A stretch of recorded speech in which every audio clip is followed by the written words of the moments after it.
백악관과 국정원이 동시에 발칵 뒤집히는 사태가 발생했습니다. 북한의 핵무기보다도 더욱 위험하다고 평가받던 인물이 감쪽같이 사라졌기 때문입니다. 그는 북한 사이버전의 모든 설계도를 머릿속에 담고 있는 천재적인 인재였으나 그의 흔적이 증발한 것입니다. 북한 당국은 이 사람을 추격했으며 전 세계 정보기관들이 그의 행방을 주시했습니다. 그러나 1년 후 충격적인 반전이 일어났는데 파괴자였던 그가 수호자로 변모하여 한국의 사이버 안보를 지키게 된 것입니다. 그의 정체가 지금 공개됩니다. 제 이름은 이현우입니다. 저는 평양에서 태어나 평양에서 성장했습니다. 김일성 대학 수학과를 수석으로 졸업한 저는 35세의 나이에 이미 정찰총국 사이버전 지도부 부국장 자리까지 올랐습니다. 제가 사라진 바로 그날, 북한 사이버 사령부가 완전히 마비되었다는 소식을 나중에 전해 들었습니다.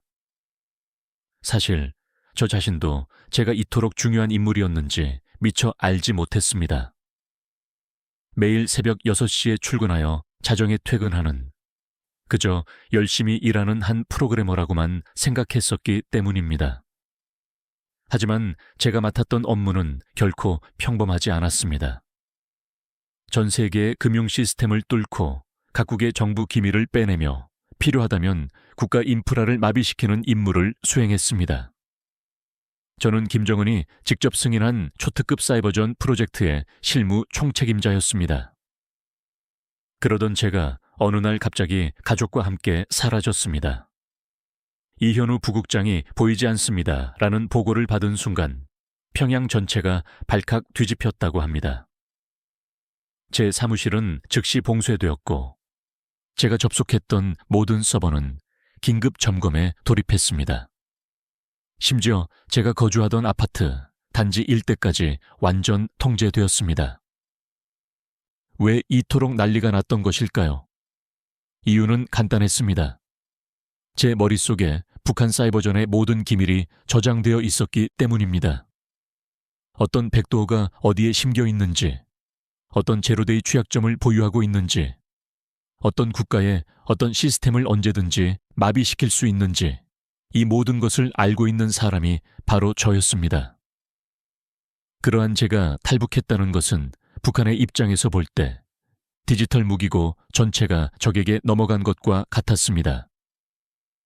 김정은은 직접 이현우를 찾아라. 살아서든 죽어서든 이라고 지시했다고 합니다. 하지만 저는 이미 멀리 떠나 중국을 거쳐 동남아시아로 향하고 있었습니다. 그리고 마침내 대한민국 땅을 밟았습니다. 저의 아내 윤소희와 두 아이, 8살 딸 서연이와 15살 아들 지훈이와 함께였습니다. 전 세계는 북한 사이버전의 핵심 설계자가 왜 갑자기 탈북을 결심했는지 궁금해했을 것입니다. 출세가도를 달리던 엘리트가 모든 것을 버리고 목숨을 걸고 탈출한 이유가 무엇이었을까요? 그 답은 의외로 간단했습니다. 해커로서가 아닌 아버지로서 내린 결정이었기 때문입니다.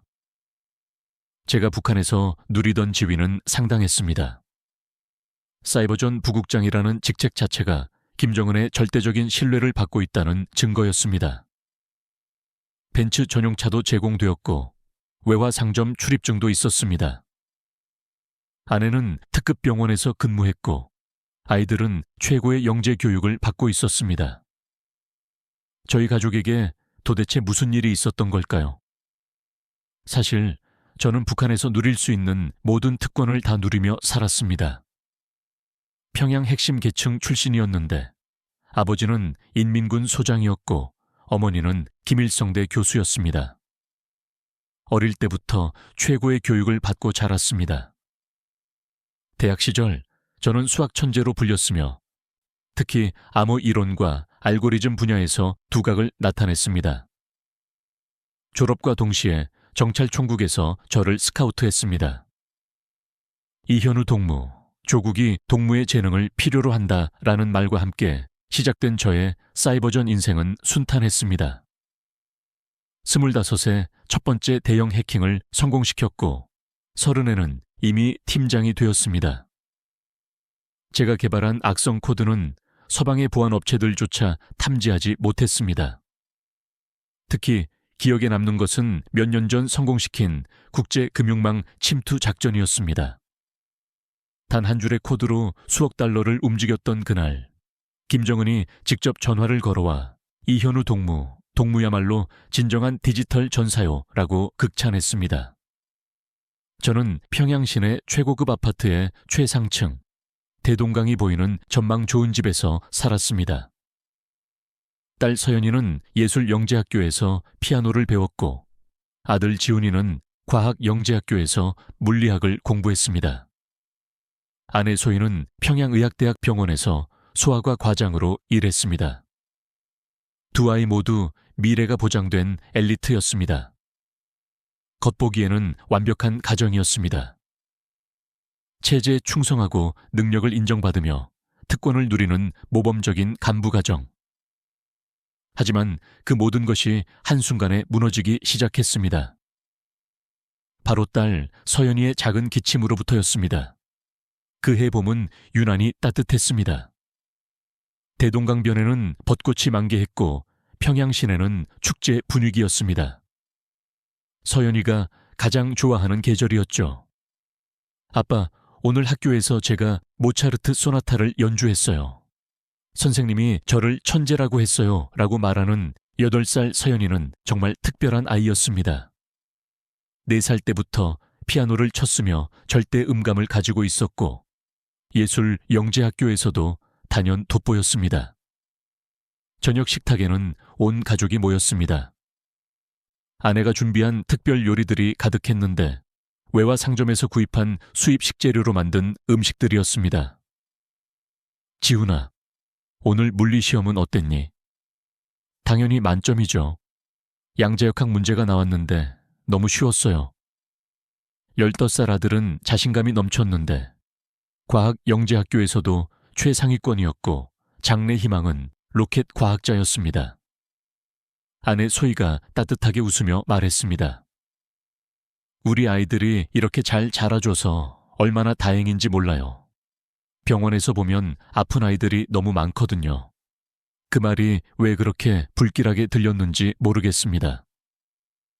우리 집은 평양에서도 손꼽히는 고급 아파트였습니다.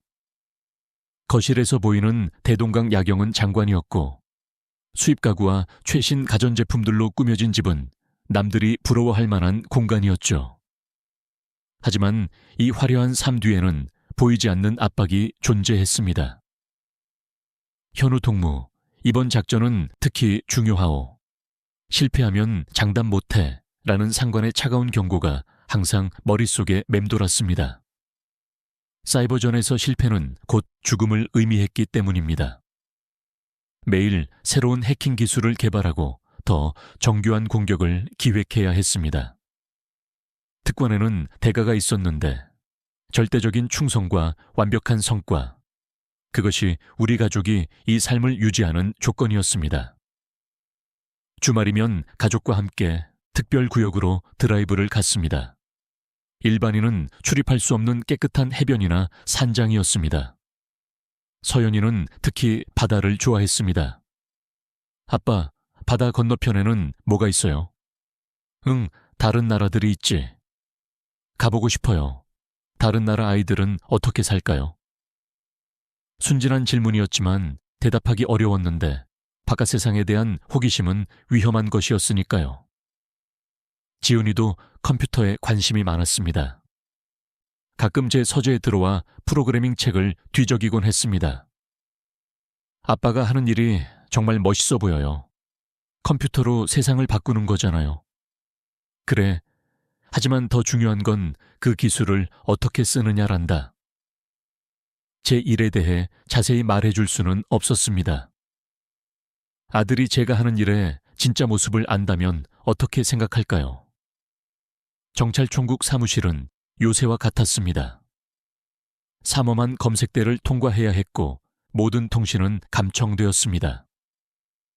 제 팀원들은 각자 자리에서 조용히 키보드만 두드렸습니다. 농담 한마디 없는 살벌한 분위기였죠. 부국장 동무. 이번 타깃은 여기입니다. 화면에 뜬 것은 어느 나라의 발전소 제어 시스템이었습니다. 단 한 번의 클릭으로 수만 명의 삶을 마비시킬 수 있는 작전이었죠. 집에 돌아와 서연이를 안을 때마다 죄책감이 들었습니다.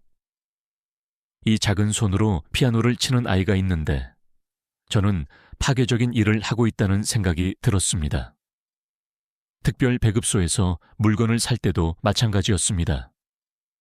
수입 과자를 고르는 서연이를 보며 생각했습니다. 이 특권이 과연 정당한 것일까? 다른 아이들은 굶주리고 있는데. 엄마, 저 초콜릿 친구들하고 나눠 먹어도 돼요? 안 돼, 서연아. 이건 우리만 먹을 수 있는 거야. 아내의 단호한 대답이 씁쓸했습니다. 우리 모두 알고 있었어요. 이 특권의 벽이 얼마나 높고 잔인한지를. 어느 날 밤 서연이가 기침을 시작했습니다. 처음엔 가벼운 감기려니 했어요. 하지만 점점 심해졌습니다. 괜찮아. 금방 나을 거야. 아내가 의사였기에 더욱 안심했습니다. 최고의 의료 혜택을 받을 수 있는 우리 가족이었으니까요. 하지만 그것이 착각이었다는 것을 곧 알게 되었습니다. 서연이가 또 코피를 흘렸어요. 아내의 걱정스러운 목소리에 잠이 깼습니다. 새벽 3시였습니다. 서연이의 베개가 피로 젖어 있었죠. 괜찮아요, 엄마? 안 아파요. 8살 딸아이는 오히려 우리를 안심시키려 했지만 창백한 얼굴과 힘없는 목소리가 뭔가 심상치 않다는 것을 말해주고 있었습니다. 그동안의 증상들이 하나씩 떠올랐습니다. 잦은 기침, 쉽게 생기는 멍, 평소와 달리 금방 지치는 모습.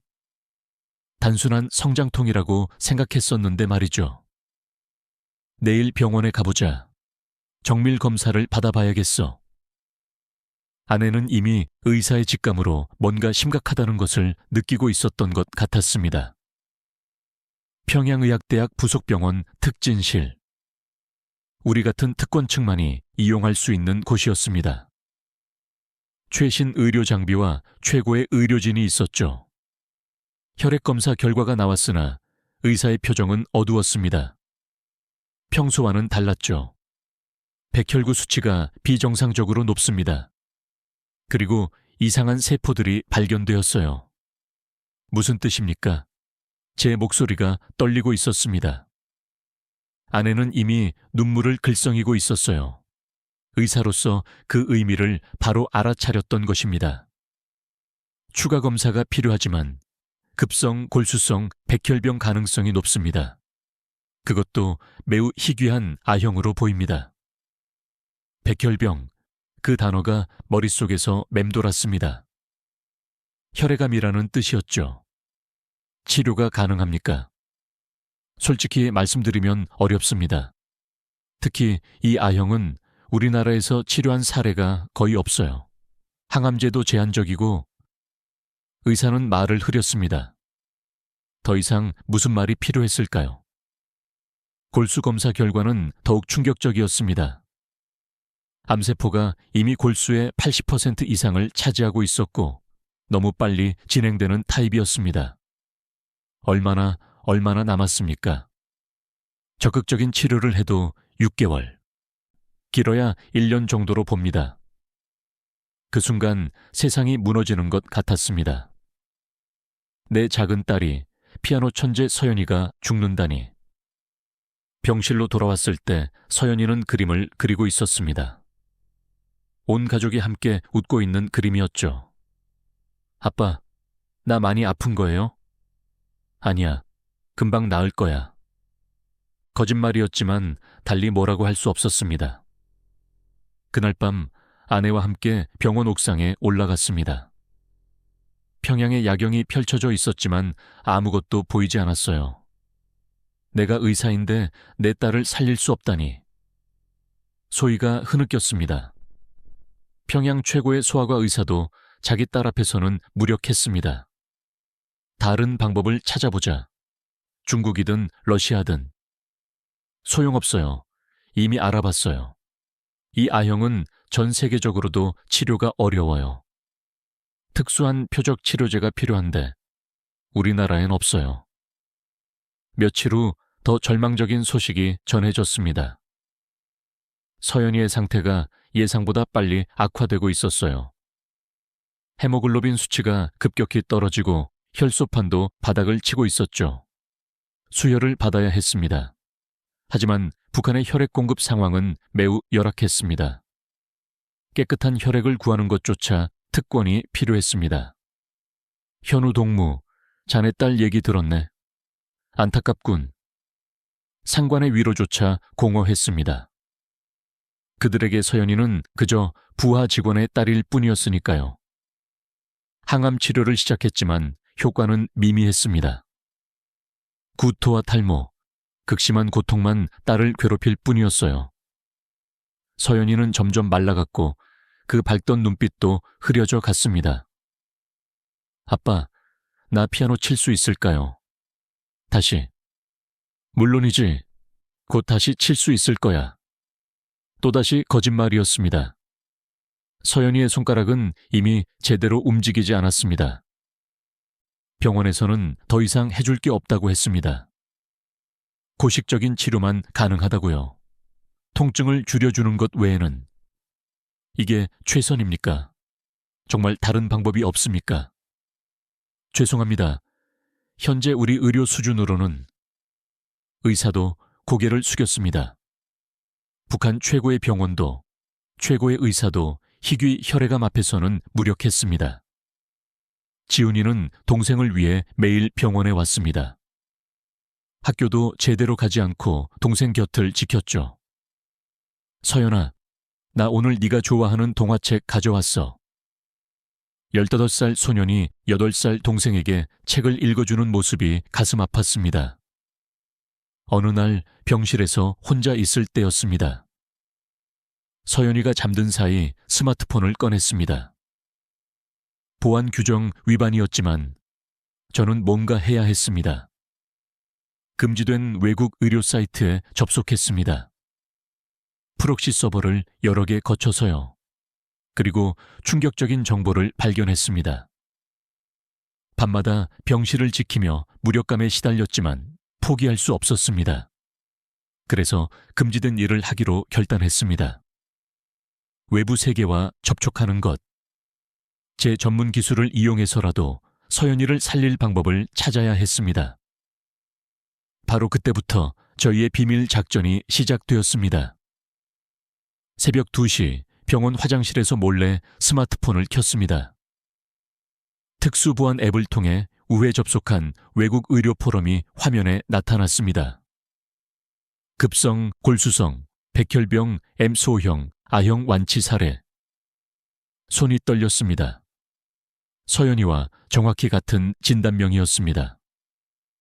서울 성모병원 소아암센터에서 발표한 논문이었는데 KRT 세포 치료법이라는 최신 기술로 완치율이 85%에 달한다는 내용이었습니다.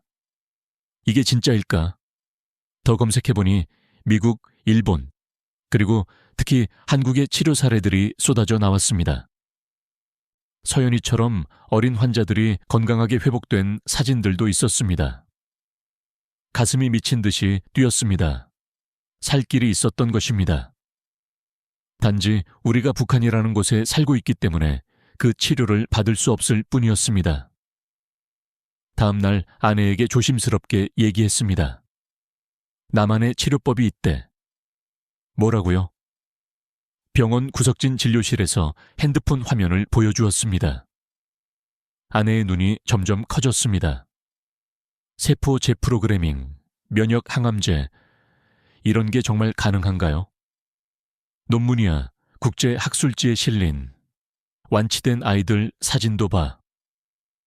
아내는 의사의 눈으로 자료를 꼼꼼히 살폈습니다. 그리고 눈물을 흘렸어요.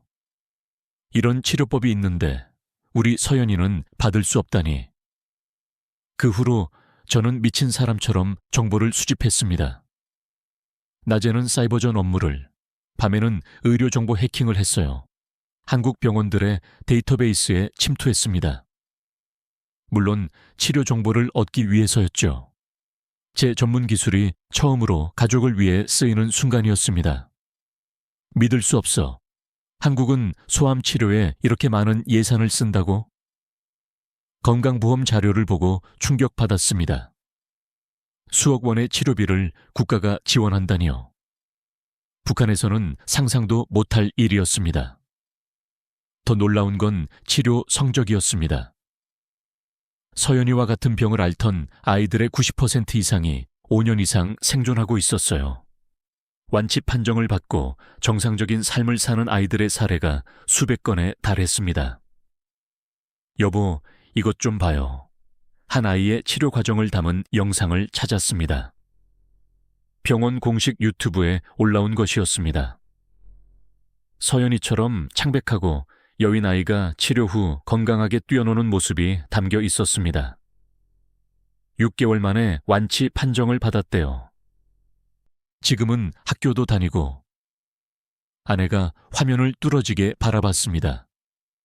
희망과 절망이 교차하는 눈빛이었습니다. 그런데 더 충격적인 정보를 발견했습니다.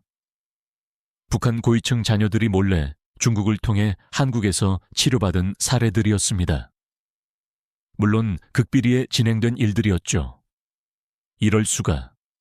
우리만 모르고 있었던 거야. 분노가 치밀었습니다. 누군가의 자녀들은 살 수 있었는데 내 딸은 죽어가고 있다니요. 지훈이도 뭔가 눈치챘는지 물어봤습니다.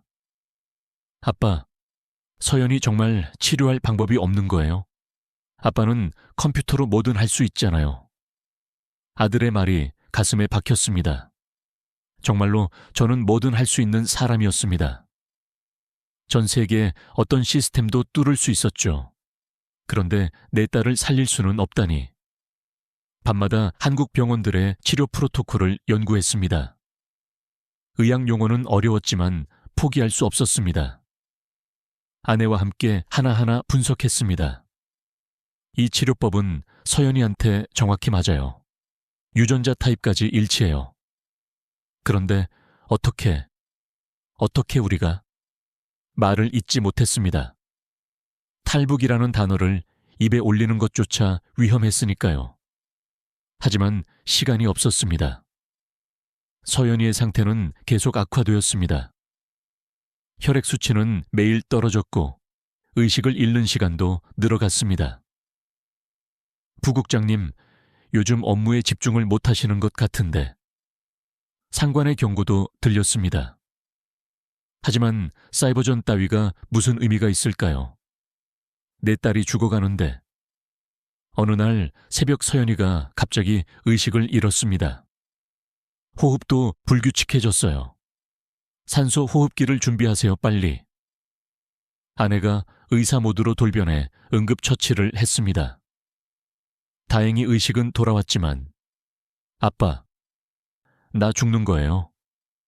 8살 아이의 입에서 나온 말이었습니다. 그 순간 결심이 섰습니다. 뭐든 해야 했습니다. 이현우 부국장, 자네 요즘 이상하네. 경찰총국 사이버전 사령관이 직접 저를 불렀습니다. 그의 눈빛은 차가웠습니다. 딸이 아프다고 들었네. 안타까운 일이야. 하지만 자네가 맡은 임무는 국가 안보와 직결된 문제야. 알고 있습니다, 사령관 동지. 다음 주에 대규모 작전이 있어. 미국 금융 시스템을 타격할 계획이야. 자네가 총지휘를 맡아야 해. 순간 머릿속이 복잡해졌습니다. 서연이는 다음 주까지 버틸 수 있을까? 하지만 거부할 수는 없었습니다. 충성하겠습니다. 사무실로 돌아오는 길 복도에서 동료를 만났습니다. 박동수 대령. 저와 같이 사이버전을 시작한 오랜 동지였습니다. 현우, 잠깐 할 얘기가 있어. 그가 조용히 귓가에 말을 했습니다. 내 조카도 작년에 백혈병으로 치료도 제대로 못 받고 갔어. 이 나라에서 태어난 죄지 뭐. 그의 눈에 깊은 슬픔이 있었습니다. 그도 같은 고통을 겪었던 것입니다. 너도 알잖아. 높은 사람들은 자기 가족 아프면 중국이든 어디든 보내서 치료받아. 우리 같은 중간 간부들만 바보지. 위험한 대화였지만 멈출 수 없었습니다. 동수, 넌 그때 아무것도 안 했어. 뭘 할 수 있었겠어. 그저 지켜보는 수밖에. 그날 밤 집에서 가족 회의를 했습니다. 서연이는 병원에 있었고 지훈이와 아내와 셋이서였습니다. 더 이상은 못 참겠어요. 서연이가 눈 뜨고 죽어가는 걸 볼 수 없어요. 아내가 먼저 입을 열었습니다. 치료법이 있는데 단지 국경 너머에 있을 뿐인데. 지훈이도 말했습니다. 아빠, 전 서연이를 살릴 수만 있다면 뭐든 할 수 있어요. 15살 아들의 결연한 표정을 잊을 수 없었습니다. 그런데 바로 다음 날 충격적인 일이 벌어졌습니다. 병원에 갔더니 서연이 병실이 바뀌어 있었습니다. 특실에서 일반 병실로.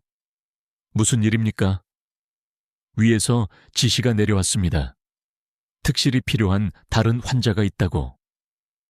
그 다른 환자는 당 고위 간부의 가족이었는데 감기 정도의 가벼운 병이었는데도 특실을 차지한 것이었습니다.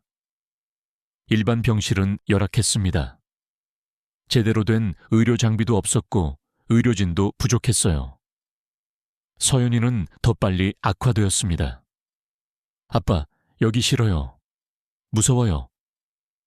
딸의 간절한 목소리에 분노가 폭발할 것 같았습니다. 내가 이 체제를 위해 온갖 더러운 일을 하는 동안 체제는 내 딸을 이렇게 대하는구나. 그날 저녁 아내가 울면서 말했습니다. 오늘 수혈용 혈액도 다른 환자한테 먼저 갔대요. 우리 서연이는 순위에서 밀렸다고. 더 이상 참을 수 없었습니다. 이 체제 안에서는 내 딸을 살릴 수 없다는 것을 확실히 깨달았습니다. 사무실에서 극비 문서를 보게 되었습니다. 김정은의 딸이 스위스에서 치료받은 기록이었습니다. 단순한 알레르기였는데도 최고급 병원에서 몇 달간 치료받았다고요. 이런 불평등이라니. 같은 하늘 아래 같은 아이들인데 누구는 살고 누구는 죽어야 한다니. 박동수를 다시 만났습니다. 그가 조용히 말했어요. 너도 이제 알았구나. 이 체제의 진짜 모습을. 서연이를 살려야 해. 방법이 있어. 그는 잠시 침묵하다가 말했습니다. 위험하지만 내가 도울 수 있는 게 있으면 말해. 내 조카를 못 살린 죄책감에 매일 시달리고 있어. 마침내 결심이 섰습니다. 체제에 대한 충성보다 딸의 생명이 먼저였습니다. 아니, 처음부터 그래야 했는데 너무 늦게 깨달은 것이었습니다. 그날 밤 아내에게 말했습니다. 우리 떠나자. 서연이를 살릴 수 있는 곳으로. 정말로 가능한 거예요? 아내의 눈빛은 두려움과 희망이 뒤섞여 있었습니다. 내가 계획을 세웠어. 우리의 디지털 신원을 완전히 바꿀 수 있어. 20년간 사이버전을 하면서 쌓은 모든 기술을 동원할 때였습니다. 북한의 감시 시스템을 역이용하는 것. 그들이 만든 디지털 감옥에서 디지털 열쇠로 탈출하는 것이었습니다. 먼저 가족들의 새로운 신원을 만들었습니다. 중국 조선족으로 위장하기로 했어요. 우리는 이제부터 연변에서 온리 씨 가족이야. 나는 사업가, 당신은 의사, 지훈이는 유학생, 서연이는 환자. 정찰총국 데이터베이스에 침투하여 우리 가족의 감시 등급을 낮췄습니다. 그리고 허위 출장 기록을 만들었어요. 마치 제가 시스템 점검차 지방에 간 것처럼요. 아빠, 제가 뭘 도와드릴까요? 지훈이가 물었습니다. 똑똑한 아이라 상황을 다 이해하고 있었습니다. 국경 경비대 순찰 일정을 외워줘. 그리고 중국어 회화도 연습하고. 네, 아빠. 서연이를 위해서라면 뭐든 할게요. 가장 어려운 건 탈출 루트였습니다. 보통 탈북자들이 쓰는 길은 너무 위험했어요. 서연이가 버틸 수 없을 정도로 험했죠. 그래서 특별한 방법을 생각해냈습니다. 북중 무역회사 데이터베이스를 해킹했습니다. 그리고 우리 가족을 중국 의료 관광객으로 등록했죠.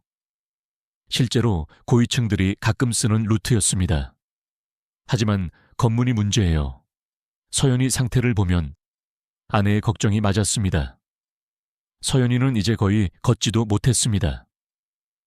내가 특별한 프로그램을 만들어서 검문소 시스템에 10분간 장애를 일으킬 수 있어. 20년간의 노하우를 모두 담은 프로그램이었습니다.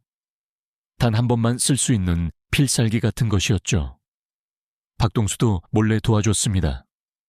이건 국경 경비대 암호 체계야. 혹시 모르니 가지고 가. 동수야, 너 위험해질 텐데.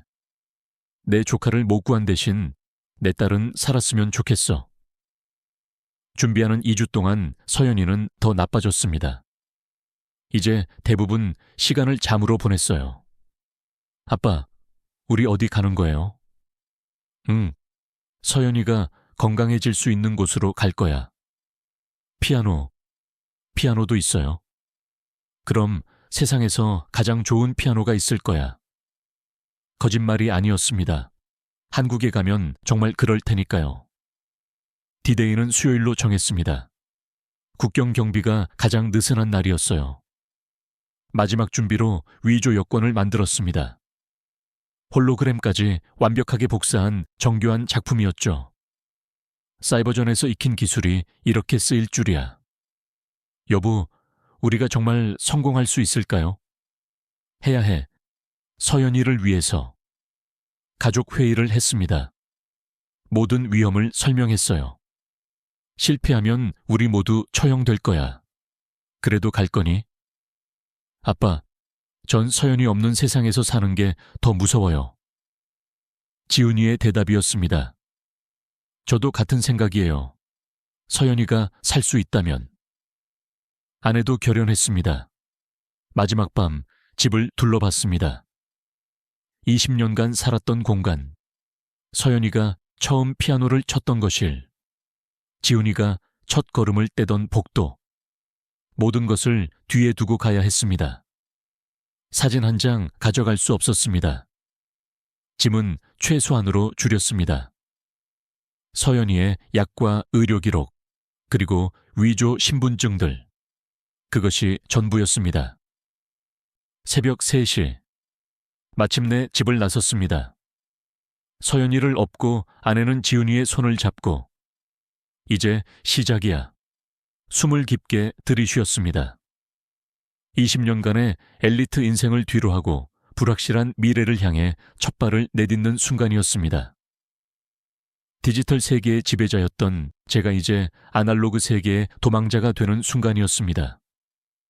하지만 후회는 없었습니다. 서연이의 숨소리가 들리는 한 멈출 수 없었으니까요. 새벽 3시 30분. 평양역 뒤편 화물구역. 미리 해킹해둔 감시 카메라는 15분 전 영상을 반복 재생하고 있었습니다. 5분 안에 화물칸에 타야 해. 중국으로 가는 화물 열차. 고위층들이 몰래 쓰는 비밀 통로였죠. 이번엔 우리 차례였습니다. 서연이는 제 등에 엎여 있었어요. 천이 너무 낮아서 불안했지만 숨소리는 규칙적이었습니다. 지훈이가 앞장서서 길을 확인했습니다. 아빠, 저쪽에 경비병이 있어요. 괜찮아. 3분 후에 교대할 거야. 모든 것이 계획대로였습니다. 경비 교대 시간의 공백. 그때가 우리의 기회였죠. 화물칸에 오르는 순간 갑자기 사이렌이 울렸습니다. 뭐야? 벌써 들킨 건가? 심장이 멈출 것 같았어요. 하지만 다른 구역의 화재 경보였습니다. 우연이었지만 오히려 좋았습니다. 경비병들이 그쪽으로 달려가는 동안 우리는 안전하게 화물칸에 숨을 수 있었죠. 휴, 살았다. 하지만 시작일 뿐이었습니다. 화물칸은 영하의 추위였습니다. 준비해온 담요로 서연이를 꽁꽁 감쌌습니다. 추워요, 아빠. 조금만 참아. 곧 따뜻한 곳으로 갈 거야. 6시간의 기차 여행. 중간에 2번의 검문이 있을 예정이었습니다. 첫 번째는 평양 외곽, 두 번째는 국경. 첫 검문소가 가까워졌을 때에 제 특수 프로그램을 작동시켰습니다. 검문소 컴퓨터 시스템에 심어둔 백도어를 통해 접속했어요. 시스템 오류 발생, 수동 검사 전환. 화면에 이 메시지가 뜰 것이었습니다. 그러면 검문이 형식적으로 바뀌죠. 화물 검사 이상 없음. 통과. 계획대로였습니다. 하지만 진짜 고비는 국경이었습니다. 신의주 도착 30분 전 예상치 못한 일이 벌어졌습니다. 서연이가 갑자기 경련을 시작한 거예요. 안 돼, 서연아. 아내가 의사 본능으로 응급처치를 했지만 쉽게 멈추지 않았습니다. 약을 먹여도 소용없었어요. 이대로는 검문을 통과할 수 없어요. 절망적이었습니다. 의식 없는 아이를 데리고 어떻게 국경을 넘는단 말인가요? 그때 지훈이가 말했습니다. 아빠, 제가 연기할게요. 제가 환자인 척하고 서연이는 그냥 잠든 걸로 하면 안 될까요? 하지만 할 수 있어요. 서연이를 위해서라면. 신의주 국경 검문소. 화물칸 문이 거칠게 열렸습니다. 신분증. 준비한 위조 여권을 내밀었습니다. 손이 떨리지 않도록 애썼습니다. 의료 관광. 환자가 누구요? 제 아들입니다. 지훈이가 기침을 하며 아픈 연기를 했습니다. 정말 그럴듯했습니다. 경비병이 지훈이를 보더니 서연이 쪽을 가리켰어요. 저 애는? 딸입니다. 피곤해서 자고 있어요. 그 순간 서연이가 작은 신음을 냈습니다. 경비병이 다가왔어요. 바로 그때였습니다. 제 프로그램의 마지막 기능이 작동했어요. 검문소 전체 전력 시스템에 과부하를 일으킨 거죠. 정전이다. 비상 발정이 작동시켜. 어둠 속에서 혼란이 일어났습니다. 그 틈에 경비병이 우리를 대충 보고 통과시켰습니다. 빨리 가시오. 전력 복구되면 다시 검사할 거예요. 기차가 다시 움직였습니다. 압록강 철교를 건너는 순간 눈물이 났어요. 중국 땅이었습니다. 하지만 아직 안전하지 않았습니다. 단둥역에서 내린 우리는 미리 연락해둔 조선족 브로커를 만났습니다. 그도 해커였어요. 온라인에서만 알던 사이였는데 처음 실제로 만났죠. 이 선생, 늦지 않아서 다행이네요. 차가 준비돼 있습니다. 서연이를 차에 태우는 순간 아이가 눈을 떴습니다. 아빠, 여기가 어디예요? 이제 안전한 곳으로 가는 중이야. 하지만 갑자기 브로커의 전화가 울렸습니다. 그의 표정이 굳었어요. 큰일입니다. 북한에서 벌써 수배령이 내려졌어요. 중국 공안도 움직이기 시작했답니다. 예상보다 빨랐습니다. 제가 그만큼 중요한 인물이었던 것이죠. 계획을 바꿔야 합니다. 기차는 위험해요. 육로로 가죠. 사흘 동안 중국을 가로질러야 했습니다. 서연이 상태로는 불가능해 보이는 가까운 여정이었습니다. 할 수 있어요. 아니, 해야 해요. 아내의 단호한 목소리에서 힘을 얻었습니다. 하지만 첫날 밤 숙소에서 또 위기가 왔습니다. 서연이가 고열에 시달렸습니다. 40도를 넘는 열이었죠.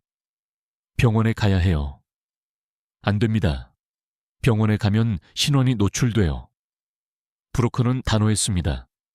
그 말이 맞았지만 딸이 죽어가는데. 그때 아내가 결단을 내렸습니다. 제가 의사예요.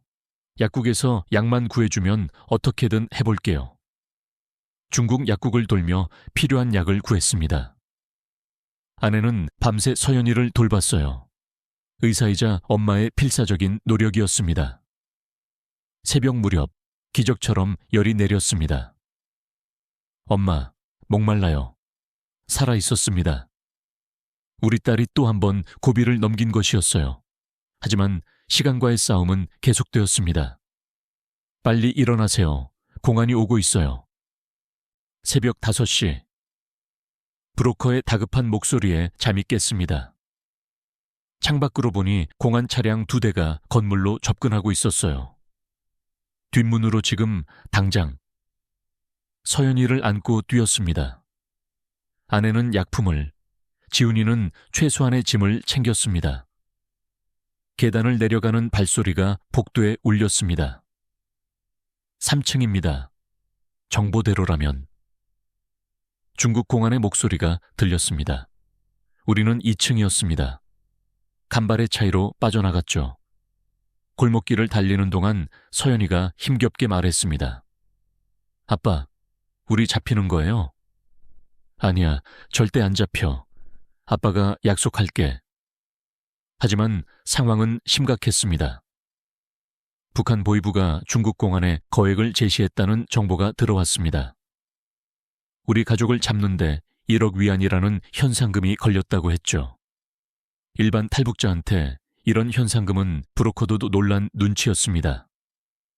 하지만 이유를 설명할 수는 없었어요. 제가 북한 사이버전의 모든 비밀을 알고 있다는 사실을요. 새로운 은신처는 더 열악했습니다.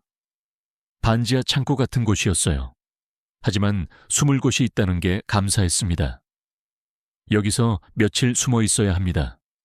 지금 국경 전체에 비상이 걸렸어요. 서연이의 상태가 더 걱정이었습니다. 약이 떨어져 가고 있었는데 병원은 갈 수 없었어요. 엄마, 나 괜찮아요. 아프지 않아요. 8살 아이가 부모 걱정에 거짓말을 하고 있었습니다. 그런데 이틀 후 더 충격적인 소식이 왔습니다. 북한 특수부대가 중국에 잠입했답니다. 이 선생 가족을 잡으러요. 이제 중국 공안뿐 아니라 북한 공작원들까지 우리를 쫓고 있었습니다. 도대체 이 선생이 누구시길래 이런... 브로커의 의구심이 커졌지만 대답할 수 없었습니다. 밤마다 컴퓨터로 상황을 확인했습니다. 보안 채널을 통해 북한 내부 통신을 가로챘어요. 이현우 가족 체포, 최우선 생포가 원칙이나 불가피시 사살 허가. 김정은의 직접 지시였습니다. 제가 가진 정보가 그만큼 치명적이었던 것이죠. 지훈이가 망을 보는 동안 저는 우리의 디지털 흔적을 지웠습니다. 중국 감시 카메라 영상을 조작하고 신용카드 사용 기록을 변조했어요. 20년 경력이 이럴 때 쓰이는구나 싶었죠. 하지만 서연이는 계속 나빠졌습니다. 이제 하루 종일 의식이 없는 시간이 더 많았어요. 이대로는 한국까지 못 가요. 아내의 절망적인 진단이었습니다. 그때 지훈이가 제안했어요. 아빠, 우리가 먼저 주의를 끌면 어떨까요? 저는 건강하니까 빨리 움직일 수 있어요. 안 돼. 가족이 흩어지면 안 돼. 하지만 이대로는 모두 잡혀요. 고민하던 중 브로커가 새로운 정보를 가져왔습니다. 내일 새벽 30분간 국경 감시가 느슨해집니다. 교대 시간이거든요. 그때가 유일한 기회예요. 단 한 번의 기회. 실패하면 끝이었습니다. 그날 밤 가족 모두 뜬 눈으로 밤을 새웠습니다. 서연이만 약물로 겨우 잠들어 있었죠. 만약 우리가 못 만나게 되더라도 아내가 말을 꺼냈지만 막았어요. 그런 일은 없을 거야. 우리 모두 함께 한국에 갈 거야. 새벽 3시 이동을 시작했습니다. 국경까지 2시간 거리. 검문소를 피해 산길로 갔습니다. 서연이를 업고 걷는데 아이가 점점 가벼워지는 것 같아 무서웠습니다. 조금만 더 힘내. 속삭이듯 말했어요. 누구에게 하는 말인지 모르겠지만. 그런데 산 중턱에서 손전등 불빛이 보였습니다. 순찰대였어요. 엎드려 모두 수풀 속에 몸을 숨겼습니다. 심장 소리가 너무 커서 들킬 것 같았어요. 발자국 소리가 가까워졌습니다. 바로 옆을 지나갔어요. 그때 서연이가 작은 신음을 냈습니다. 뭐야? 무슨 소리 들리지 않았어? 순찰병의 목소리. 손전등이 우리 쪽을 비췄어요. 바로 그 순간 멀리서 총성이 들렸습니다. 다른 탈북자들이 발각된 것 같았습니다. 저쪽이다. 빨리. 순찰대가 총성이 난 쪽으로 달려갔습니다. 우리는 간신히 위기를 넘겼습니다. 하지만 그들의 희생이 없었다면 누군가의 비극이 우리의 기회가 된 것이었죠. 국경 철조망이 보였습니다. 하지만 예상과 달리 경비가 삼엄했어요. 이상해요. 정부와 다른데. 브로커도 당황했습니다. 그때 제 스마트폰에 메시지가 왔습니다. 박동수였습니다. 10분 후 동쪽 초소 정전. 준비한 선물이다. 행운을 빈다. 마지막까지 도와준 친구. 그도 위험을 무릅쓴 것이었어요. 정확히 10분 후 동쪽 초소에 불이 꺼졌습니다. 지금이다. 우리는 전력을 다해 뛰었습니다. 철조망을 넘고 지뢰밭을 피해 그리고 마침내 두만강이 눈앞에 있었습니다. 두만강을 건너 라오스 정글을 지나 메콩강까지 2주간의 지옥 같은 여정 끝에 우리는 태국 땅을 밟았습니다. 거의 다 왔어, 서연아. 조금만 더 힘내. 하지만 서연이는 이미 대답할 기력도 없었어요. 체중이 절반으로 줄었고 의식도 오락가락했죠. 방콕의 한국 영사관은 도심에서 조금 떨어진 곳에 있었습니다. 택시를 타고 가는 동안 창밖의 화려한 도시 풍경이 낯설게 느껴졌습니다. 여기가 자유세계구나. 영사관 입구에서 경비원이 우리를 막았습니다. 신분증을 보여주세요. 저희는 북한에서 왔습니다. 도와주세요. 경비원의 눈이 커졌습니다. 곧바로 내부에 연락을 했고 직원들이 뛰어나왔습니다. 어서 들어오세요. 이쪽으로. 영사관 안으로 들어서는 순간 다리에 힘이 풀렸습니다. 드디어 정말로 안전한 곳에 도착한 것이었습니다. 의사가 필요합니다. 우리 딸이 위독해요. 제 외침에 직원들이 분주히 움직였습니다. 곧 의무관이 달려왔어요. 서연이를 진찰하더니 표정이 심각해졌습니다. 즉시 병원으로 옮겨야 합니다. 상태가 매우 위중해요. 한국으로 보내주세요. 그곳에서만 치료받을 수 있어요. 영사가 직접 나왔습니다. 50대 중반의 온화한 인상의 분이었어요. 일단 진정하세요. 신원 확인부터 해야 합니다. 성함이 이현우입니다. 북한 정찰총국 사이버존 지도부 부국장이었습니다. 영사의 눈빛이 달라졌습니다. 잠시만요. 제가 서울에 보고하겠습니다. 30분 후 영사가 돌아왔습니다. 특별 지시가 내려왔습니다. 최우선으로 한국으로 이송하라고요. 특히 따님의 치료를 위해 에어 앰뷸런스를 준비하고 있습니다. 눈물이 났습니다. 대한민국이라는 나라가 한 번도 가보지 못한 조국이 우리를 품어주고 있었습니다. 그런데 왜 저희를 이렇게... 이현우 선생님이 누군지 저희도 압니다. 그리고 무엇보다 대한민국은 모든 탈북민을 우리 국민으로 보호합니다. 그날 밤 영사관 숙소에서 오랜만에 따뜻한 밥을 먹었습니다. 아빠, 우리 정말 살 수 있는 거죠? 지훈이의 질문에 확신을 갖고 대답했습니다. 그럼 이제부터는 모든 게 달라질 거야. 하지만 서연이는 계속 위험한 상태였습니다. 의무관이 밤새 곁을 지켰어요. 혈소판 수치가 너무 낮아요. 한국에 도착하자마자 수혈부터 해야 합니다. 다음 날 아침 특별기가 도착했습니다. 의료진이 탑승한 소형 제트기였습니다. 안녕하세요. 서울대병원에서 왔습니다. 환자를 안전하게 모시겠습니다. 한국 의료진의 전문적인 모습에 안심이 됐습니다. 서연이를 들것에 옮기고 각종 의료 장비를 연결했습니다. 비행기가 이륙하는 순간 아내가 제 손을 꽉 잡았어요. 정말로, 정말로 우리가 해낸 거예요. 응, 해냈어. 이제 서연이가 살 수 있어. 3시간의 비행. 서연이는 산소 호흡기에 의존한 채 잠들어 있었고 의료진은 계속 상태를 체크했습니다. 인천공항 접근 중입니다. 20분 후 착륙 예정입니다. 기장의 안내 방송에 가슴이 뛰기 시작했어요. 대한민국, 우리가 그토록 꿈꾸던 곳에 거의 다 왔습니다.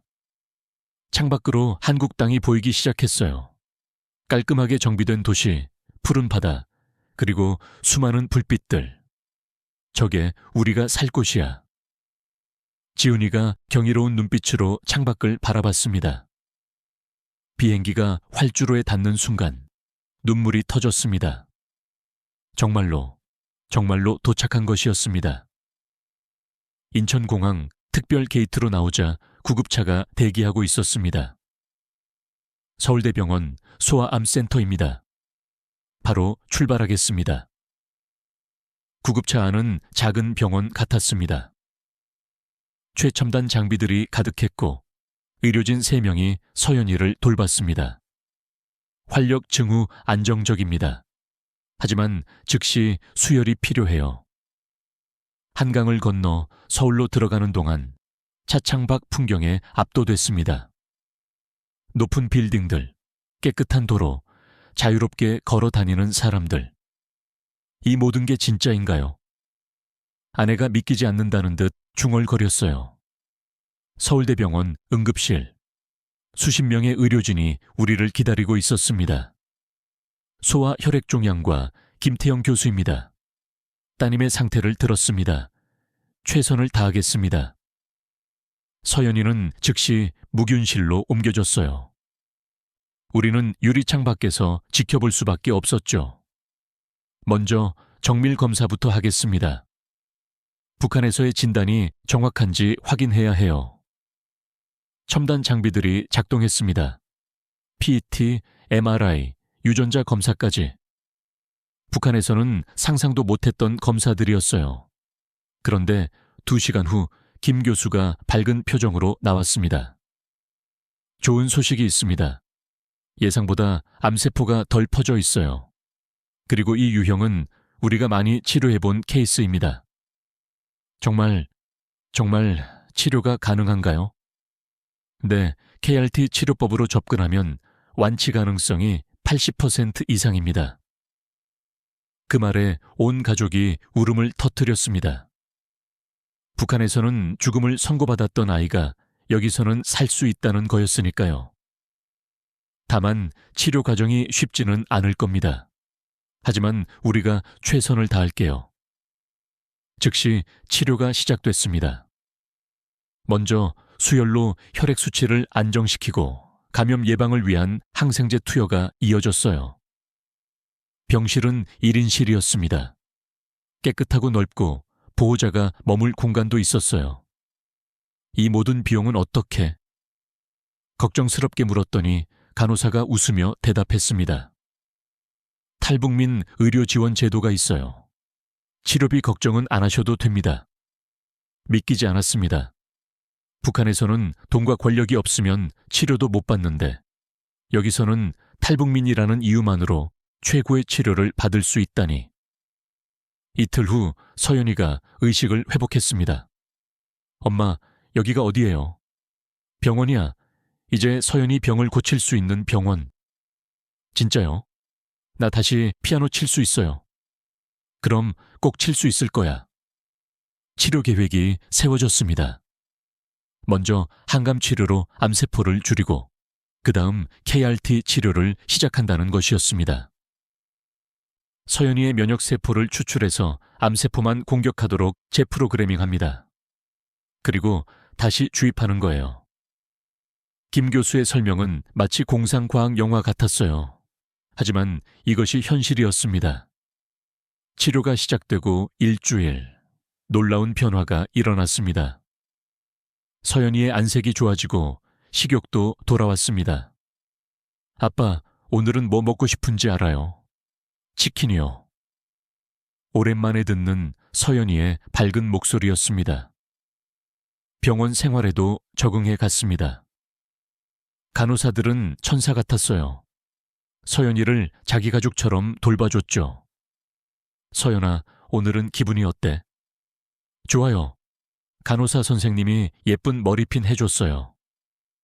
지훈이는 병원 근처 임시 숙소에서 지내며 매일 병원에 왔습니다.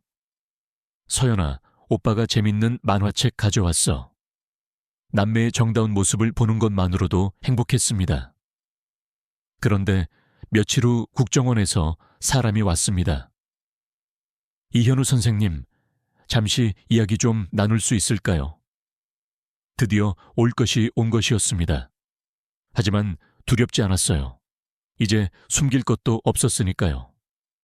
저는 국정원 대북정보국 박준성 과장입니다. 이 선생님의 협조를 구하려고 왔습니다. 회의실에서 만난 국정원 관계자는 의외로 부드러운 인상이었습니다. 먼저 따님 건강은 어떻습니까? 덕분에 많이 좋아졌습니다. 치료를 잘 받고 있어요. 다행입니다.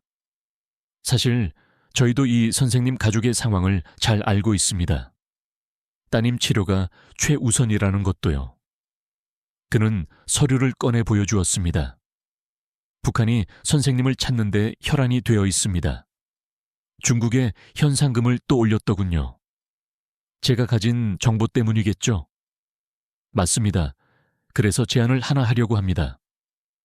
선생님의 안전을 보장하는 대신 북한 사이버전 관련 정보를 공유해 주시면 어떨까요? 잠시 고민했지만 답은 이미 정해져 있었습니다. 좋습니다. 제가 아는 모든 것을 말씀드리겠습니다. 단, 가족의 안전을 확실히 보장해 주세요. 물론입니다. 그리고 하나 더. 선생님께서 원하신다면 우리 쪽에서 일할 기회도 드리겠습니다. 뜻밖의 제안이었지만 나쁘지 않았습니다. 새로운 삶을 시작하려면 직업도 필요했으니까요. 병실로 돌아왔을 때 서연이가 그림을 그리고 있었습니다. 아빠, 나 병원 그렸어요. 여기 의사 선생님, 여기 간호사 선생님. 한 달 전만 해도 죽어가던 아이가 이렇게 밝게 웃고 있다는 게 기적 같았습니다. KRT 치료가 시작됐습니다. 서연이의 T세포를 추출하는 날이었죠. 서연아, 오늘은 특별한 치료를 할 거야. 내 몸 안에 좋은 세포를 꺼내서 더 강하게 만든 다음 다시 넣어줄 거야. 그럼 나쁜 세포들을 물리칠 수 있어요. 그럼 내 세포들이 슈퍼 영웅이 되는 거예요. 아이 눈높이에 맞춘 설명에 서연이가 신나했습니다. 2주 동안 시험실에서 서연이의 세포를 배양하고 유전자를 조작했습니다. 그 과정을 김 교수가 자세히 설명해 주었습니다. 이게 서연이의 T세포예요. 여기 형광 처리된 부분이 암세포를 인식하는 수용체입니다. 현미경으로 본 세포들이 정말 살아 움직이고 있었습니다. 내 딸의 생명을 구할 전사들이었죠. 드디어 KRT 세포를 다시 주입하는 날. 부작용이 있을 수 있습니다. 발열, 저혈압 등이요. 하지만 이건 치료가 효과를 보이는 증거이기도 해요. 온 가족이 긴장한 차에 지켜봤습니다. 투명한 주머니 속 세포들이 서연이의 몸속으로 들어갔습니다. 첫날 밤 예상대로 고열이 시작됐습니다. 39도까지 올랐어요. 하지만 정상적인 반응입니다. 간호사의 말에도 불안했어요. 하지만 서연이는 의외로 씩씩했습니다. 괜찮아요. 좋은 세포들이 싸우고 있는 거잖아요. 사흘째 열이 내리기 시작했어요. 그리고 놀라운 일이 일어났습니다. 백혈구 수치가 정상으로 돌아오고 있어요. 암세포 수치도 급격히 감소하고 있습니다. 김 교수도 놀란 표정이었습니다. 이렇게 빨리 반응이 오는 경우는 드문데 서연이가 치료를 정말 잘 받아들이고 있어요. 2주 후 정밀 검사 결과 더욱 놀라운 소식이 있었습니다. 골수 검사에서 암세포가 5% 이하로 떨어졌습니다. 관의 상태에 가까워요. 관해. 암이 거의 사라진 상태를 뜻하는 말이었습니다. 하지만 완전한 완치를 위해서는 3년간의 추적 관찰이 필요했습니다. 물론 재발 방지를 위해 정기적인 검진을 계속해야 합니다. 하지만 현재로서는 매우 희망적입니다. 서연이의 회복은 놀라웠어요. 식욕이 돌아오고 얼굴에 혈색이 돌았습니다. 무엇보다 에너지가 넘쳤어요. 엄마, 나 복도 좀 걸어도 돼요? 답답해요. 한 달 만에 처음으로 병실 밖을 나갔습니다. 휠체어를 타고 병원 정원을 산책했어요. 우와, 꽃이다, 나무다. 모든 게 신기한 듯 서연이가 연신 감탄했습니다. 어느 날 병원에 특별한 손님이 왔어요. 같은 병을 이겨낸 10살 소녀였습니다. 안녕, 나도 2년 전에 똑같은 치료 받았어. 지금은 완전히 나았고 학교도 잘 다니고 있어. 서연이의 눈이 반짝였어요. 진짜? 언니도 피아노 쳐? 응, 나중에 같이 연주회 하자. 희망이 현실이 되는 순간이었습니다. 석 달째 마침내 완전관의 판정이 나왔습니다. 축하합니다. 서연이가 완전관의 상태입니다. 암세포를 찾을 수 없어요. 하지만 재발 방지를 위해 3년간 정기검진을 계속해야 합니다. 김 교수의 말에 온 가족이 눈물을 흘렸습니다. 의사 선생님, 정말 좋아진 거예요? 네, 물론 5년간 추적 관찰은 해야 하지만 현재로선 매우 긍정적입니다.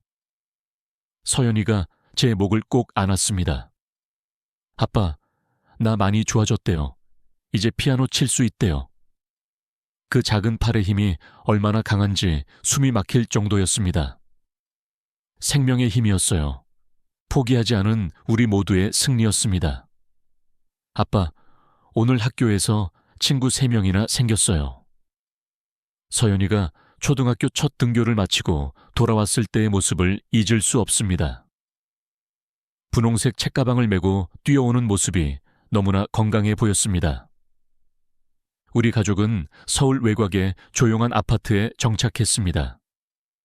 하나원에서 6개월간 정착 교육을 받은 후였습니다. 한국 생활이 낯설긴 하지만 이렇게 자유롭게 살 수 있다는 게 아직도 꿈만 같아요. 아내가 창밖을 보며 말했어요. 북한과 달리 감시하는 사람도 신고할 걱정도 없는 삶이었죠. 저는 국정원의 제안을 받아들여 사이버 안보센터에서 일하기 시작했습니다. 북한의 해킹 수법을 분석하고 방어 체계를 구축하는 일이었어요. 이현우 선생님 덕분에 작년 대비 북한발 해킹이 70%나 감소했습니다.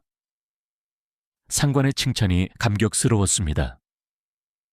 파괴를 위한 기술이 이제는 보호를 위한 기술로 쓰이고 있었으니까요. 지훈이는 고등학교에 편입했습니다. 처음엔 적응이 힘들었습니다.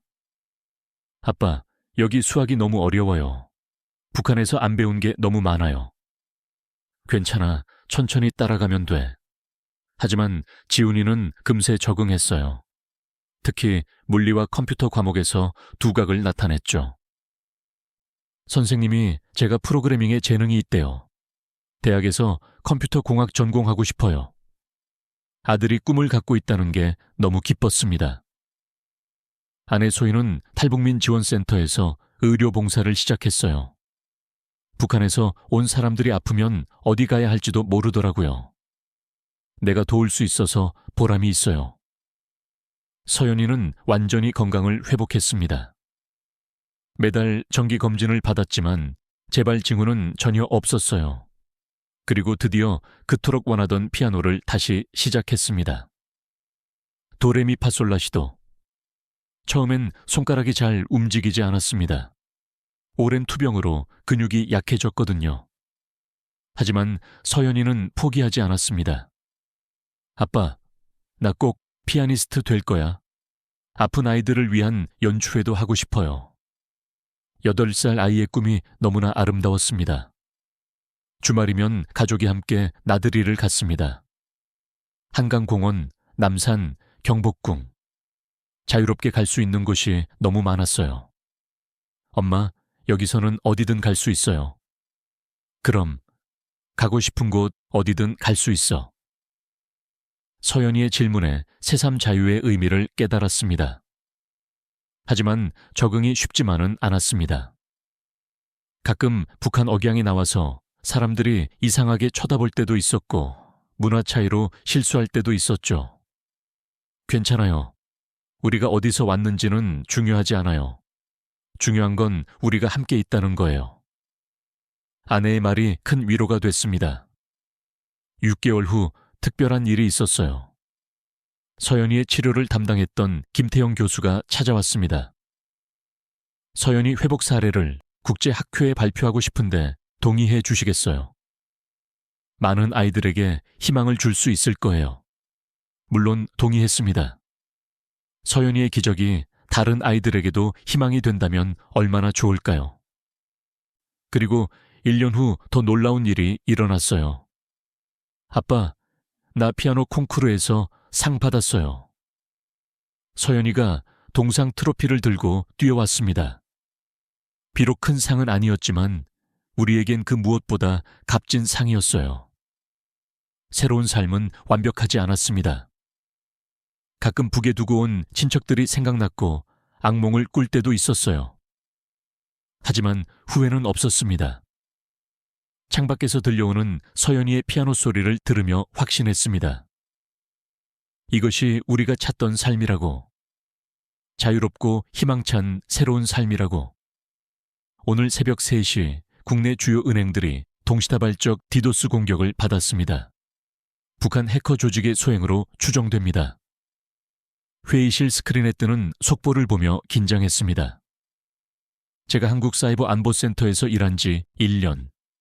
이런 대규모 공격은 처음이었어요. 이 팀장님, 이 공격 패턴 분석 좀 부탁드립니다.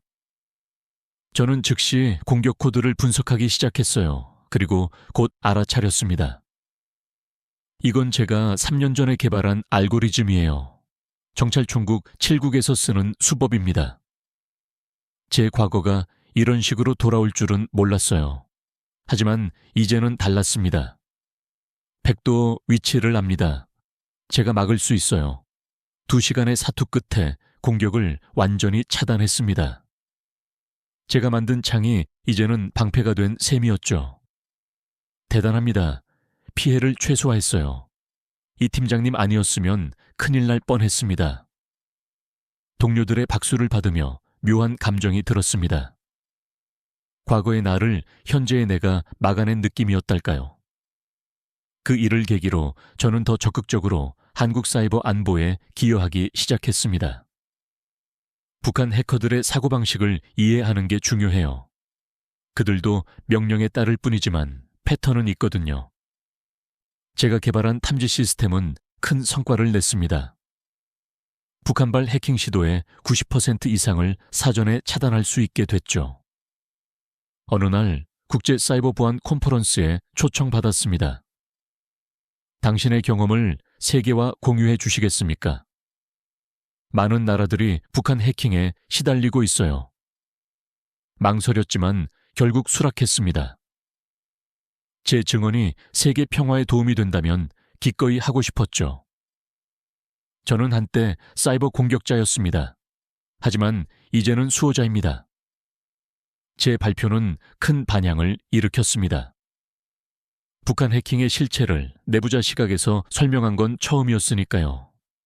컨퍼런스 후 여러 나라에서 협력 요청이 왔습니다. 미국 국토안보부입니다. 자문을 구하고 싶습니다. 일본 사이버 보안센터인데요. 도움이 필요합니다. 제 지식이 이렇게 긍정적으로 쓰일 수 있다는 게 뿌듯했어요. 한국에서의 업무도 확대됐습니다. 정부 기관뿐 아니라 민간 기업들도 도움을 요청했어요. 이 전문가님, 저희 회사도 최근 이상한 접근이 감지됐는데 주말엔 대학에서 특강도 했습니다. 미래의 보안 전문가들에게 제 경험을 전달하는 일이었죠. 진짜 해킹은 영화처럼 화려하지 않아요. 인내심과 창의성이 필요한 지루한 작업이죠. 학생들의 반짝이는 눈을 보며 희망을 느꼈습니다. 이들이 미래의 디지털 한국을 지킬 테니까요. 그런데 가장 보람 있는 일은 따로 있었습니다. 탈북민 IT 교육 봉사를 시작한 거였습니다. 컴퓨터를 처음 접하는 탈북 청소년들에게 기초부터 가르쳤어요. 선생님도 북한에서 오셨다고요? 그런데 어떻게 이렇게 잘하세요? 너희들도 할 수 있어. 시작이 늦었을 뿐이야. 6개월 후 제자 중 한 명이 프로그래밍 대회에서 입상했어요. 선생님 덕분이에요. 저도 선생님처럼 되고 싶어요. 그 말에 눈물이 날 뻔했습니다. 집에 돌아오면 서연이가 늘 반겨줬어요. 아빠, 오늘은 뭐 하셨어요? 나쁜 해커들을 막았어. 우와, 우리 아빠는 디지털 히어로네요. 아이의 순수한 칭찬이 그 어떤 상보다 값졌습니다. 1년 뒤 대통령 표창을 받았습니다. 국가사이버 안보에 기여한 공로였죠. 이현우 씨의 헌신이 대한민국을 더 안전하게 만들었습니다. 시상식장에서 가족들이 박수를 보내주었어요. 북한에서 받았던 훈장보다 훨씬 의미 있는 상이었죠. 이제 저는 확신합니다. 진정한 실력은 파괴가 아닌 보호에 있다고, 공격이 아닌 수비에 있다고. 매일 밤 컴퓨터를 끄고 퇴근하며 생각해요. 오늘도 누군가의 소중한 정보를 지켰구나. 오늘도 대한민국을 조금 더 안전하게 만들었구나. 해커에서 수호자로. 이것이 제 새로운 정체성입니다. 서연아, 오늘이 무슨 날인지 알아? 응, 검사하는 날이요? 맞아. 그런데 오늘이 특별한 검사야. 의사 선생님이 뭐라고 하실지 궁금하지 않아. 서울대 병원으로 가는 길. 서연이는 평소처럼 명랑했어요. 3년 전 죽음의 문턱에 있던 아이라고는 믿기지 않을 정도로 건강해 보였죠. 정기검진은 석 달마다 있었지만 오늘은 특별했습니다. 치료 시작 후 정확히 36개월. 의학적으로 중요한 시점이었습니다. 이서연 양, 오랜만이네요. 많이 컸구나. 김태영 교수님이 반갑게 맞아주셨어요. 3년간 서연이를 지켜봐 주신 은인이었죠. 검사는 종합적이었습니다. 혈액검사, 골수검사, PET, CT까지. 서연이는 이제 익숙한 듯 차분히 검사를 받았어요. 선생님, 이제 주사도 안 무서워요. 그래? 우리 서연이가 정말 씩씩해졌네. 검사 결과를 기다리는 2시간이 너무나 길게 느껴졌습니다. 아무리 상태가 좋아 보여도 재발의 가능성은 늘 있었으니까요. 드디어 김 교수님이 결과지를 들고 들어오셨어요. 표정이 밝았습니다. 축하드립니다. 서연이가 완치 판정을 받았어요. 그 순간 시간이 멈춘 것 같았습니다. 완치, 정말 완치인가요? 네, 36개월간 단 한 개의 암세포도 발견되지 않았어요. 의학적으로 완치입니다. 아내가 제 손을 꽉 잡았어요. 우리 모두 눈물을 참을 수 없었죠. 혈액 수치도 완벽하고 골수도 정상이에요. 이제 일반 아이들과 똑같다고 보시면 됩니다. 서연이가 물었습니다. 그럼 이제 병원에 안 와도 돼요? 1년에 한 번 정도만 오면 돼. 이제 자유야. 자유. 그 단어가 얼마나 소중한지 우리 가족은 누구보다 잘 알았습니다. 병원을 나오며 서연이가 하늘을 보고 크게 소리쳤어요. 나 다 나았어요. 완전히 나았어요. 지나가는 사람들이 돌아봤지만 상관없었습니다. 우리 딸이 생명을 되찾은 날이었으니까요. 그날 저녁 가족 파티를 했어요. 서연이가 좋아하는 음식을 잔뜩 준비했죠. 건배, 서연이의 완치를 축하하며 그리고 우리 가족의 새 시작을 위해. 작은 축배였지만 의미는 컸어요. 3년 전 북한을 떠날 때는 상상도 못했던 순간이었으니까요. 지훈이가 동생을 꼭 안으며 말했어요. 서연아, 이제 정말 건강한 거야. 앞으로 아프지 마. 응, 나 이제 튼튼해. 오빠보다 더 건강할 거야. 남매의 정다운 모습에 또 눈물이 났어요. 식사 후 서연이가 피아노 앞에 앉았어요. 오늘은 특별한 곡을 연주할게요. 제가 작곡한 희망의 노래예요. 서연이가 직접 만든 곡이었어요. 투병 중에 조금씩 멜로디를 만들어 완성한 작품이었죠. 맑고 희망찬 선율이 집 안을 가득 채웠어요. 때로는 슬프고 때로는 밝은 멜로디가 우리의 지난 여정을 그대로 담고 있었습니다. 연주가 끝나고 박수를 치는데 모두가 울고 있었어요. 이 곡을 병원에 아픈 친구들에게 들려주고 싶어요. 희망을 잃지 말라고요. 11살 소녀의 마음이 너무나 아름다웠습니다. 그날 밤 아내와 둘이 한강변을 걸었어요. 여보, 우리가 정말 해냈네요. 그러게, 3년 전엔 이런 날이 올 거라고 상상도 못했는데. 서연이를 살린 건 의사가 아니라 당신이에요. 모든 걸 포기하고 여기까지 온 당신의 용기. 아내의 말에 가슴이 뭉클했어요. 우리 모두가 함께 일궈낸 기적이야. 별이 빛나는 서울의 밤하늘.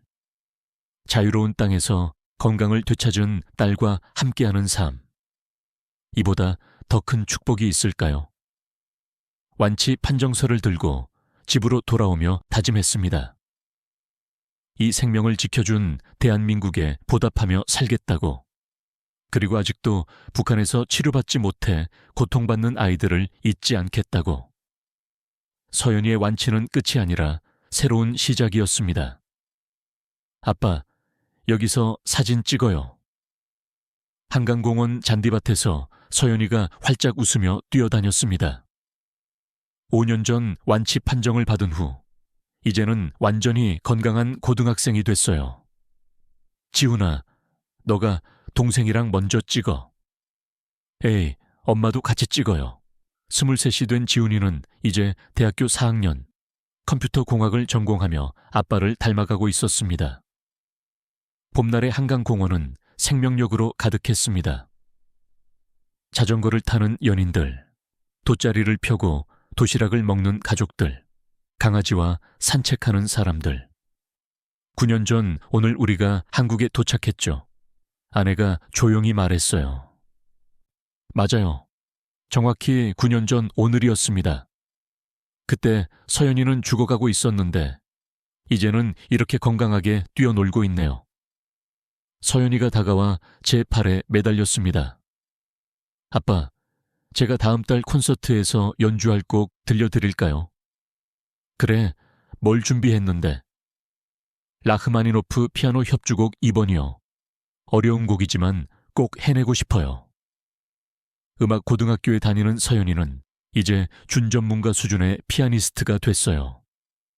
그리고요, 이번엔 수익금을 소아암 환자들에게 기부하기로 했어요. 매년 서연이는 자선 연주회를 열어왔어요. 자신이 받은 사랑을 돌려주고 싶다고 했죠. 잔디밭에 돗자리를 펴고 앉았습니다. 아내가 준비해온 김밥을 먹으며 지난 시간을 되돌아봤어요. 아빠는 요즘 무슨 프로젝트 하세요? 아버지의 일에 관심이 많은 아들이었죠. 인공지능 기반 보안 시스템을 개발 중이야. 해킹 시도를 미리 예측하는 거지. 멋있어요. 저도 졸업하면 아빠처럼 되고 싶어요. 넌 나보다 더 훌륭한 엔지니어가 될 거야. 평화로운 오후였습니다. 배드민턴을 치는 가족들을 보며 문득 생각했어요.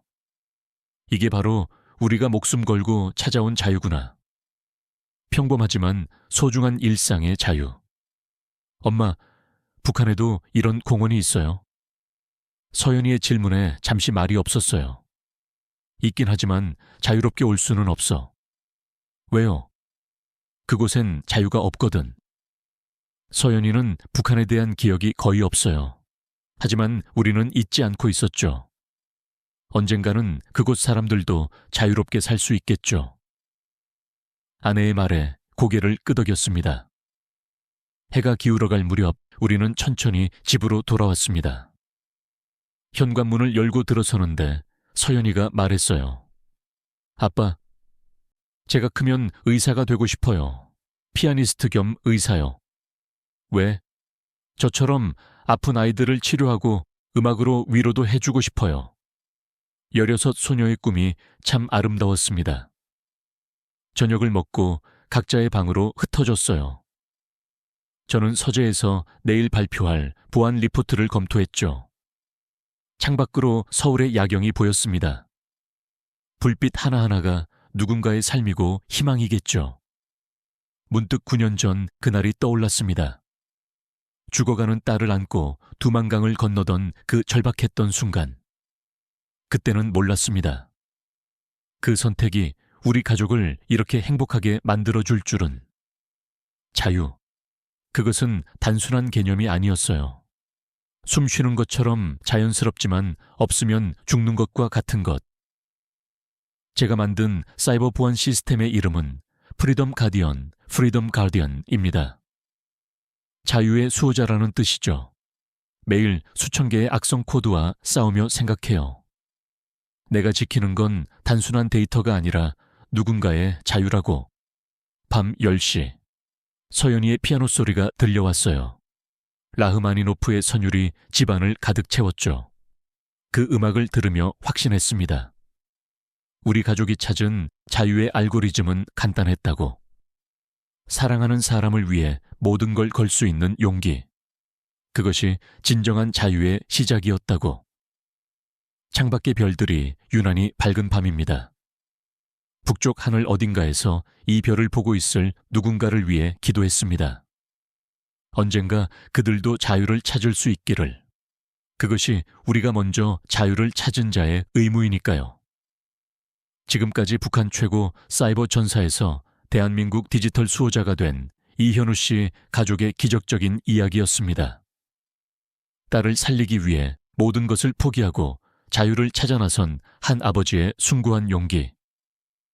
그리고 그 선택이 만들어낸 기적 같은 세상. 이들의 이야기가 여러분의 마음에 깊은 울림을 주었다면 이 영상을 좋아요 누르시고 구독해 주세요. 더 많은 분들이 이 진정한 자유의 가치를 깨닫도록 널리 공유해 주십시오. 댓글을 통해 이현우 가족에게 따뜻한 응원의 메시지를 남겨주신다면 다음 콘텐츠를 제작하는 저희에게 큰 힘이 될 것입니다. 여러분의 적극적인 관심과 상호작용은 아직도 자유를 꿈꾸며 살아가는 북한 주민들에게 희망의 메시지가 전달될 수 있는 긍정적인 힘이 됩니다. 다음에도 여러분의 가슴을 뛰게 할 특별한 사연으로 찾아뵙겠습니다. 지금까지 코리아 원더풀이었습니다. 감사합니다.